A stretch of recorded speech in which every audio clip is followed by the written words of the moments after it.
Ramai orang duk minta saya ulas pasal ikan black bass. Ikan black bass ni ikan apa? Ikan tempatan ke ikan luar negara? Hai, saya Acap. Di luar negara, nama black bass ni selalunya diorang gelar pada ikan daripada genus Mycopterus. Tapi di Malaysia dia sedikit berlainan.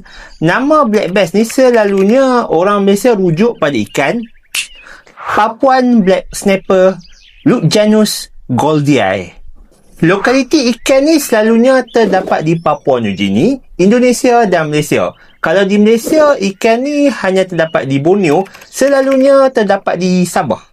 Walaupun dipanggil bass, tapi ikan ni tak ada kaitan pun dengan ikan bass. Spesies ni termasuk di dalam keluarga Lutjanidae, keluarga yang sama bagi ikan jenahak dan sekap merah. Spesies ini mendiami kawasan estuarin, kawasan muara, boleh ditemui daripada kawasan air bakau hingga ke kawasan perairan air tawar. Diet spesies ni merangkumi ikan, ketam, invertebrata dan herpetofauna seperti katak dan reptilia kecil.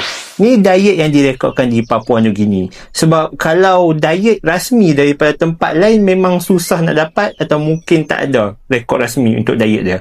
Ikan ni dikenali dengan warna hitam ditemani garis putih atau cerah. Sesetengahnya ada kalanya mempunyai warna sedikit kelabu, sedikit coklat ataupun kekuning-kuningan.